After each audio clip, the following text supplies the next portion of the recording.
नमस्कार सांग मैंने आज मुझे आसी गोटे नुआ रेसिपी नहीं चिंगुड़ी पत्र पोड़ा ये मु रखी किसी चिंगुड़ी अदा रसुण पेस्ट चुन चुन होता दीटा कटा पियाज लंका एवं गोटे टमाटो ये मुझे कखारु पत्र धोईकी रखी आसतु जाना केमती आम बनइबा चिंगुड़ी पत्र पोड़ा। चिंगुड़ी पत्र पोड़ा आम प्रथमे किसी चिंगुड़ी नहीं जावा गोटे फाड़ पियाज पकेइबा किछि कंचा लंका पकेइबा गोटे चामच गोटा जीरा पकेइबा गोटे चामच लंका गुंड पकेइबा राग आपणक अनुसार आपण रखि परिबे। हळदी गुंड गोटे चामच पकेइबा पकेइबा लूण अधा चामच पकेइबा पकेइके आकु दरदरा पेस्ट गोटे बनइबा। अधा चामच अदा रसुण पकेइबा आकु दरदरा करिकि आमे पिसी नबा।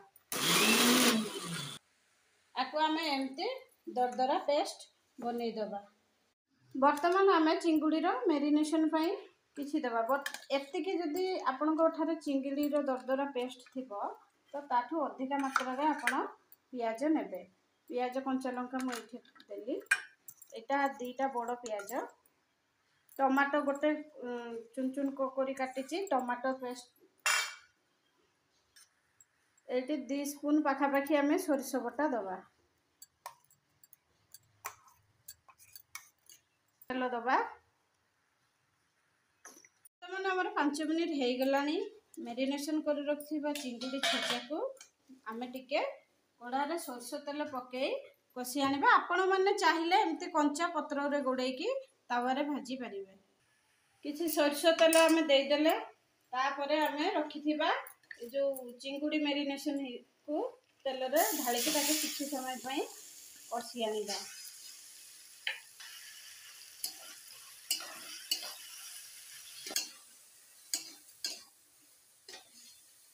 करी रखिथिबा पेस्ट टी वर्तमान हमर प्रस्तुत हो गला।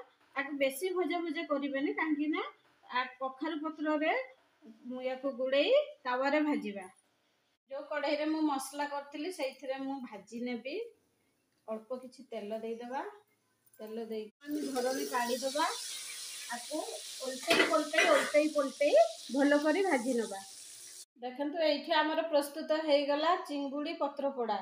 आउ जहाँ बाकी तक थिला गोटे थर रे सब एटा खाइके कहली केमते लागिची।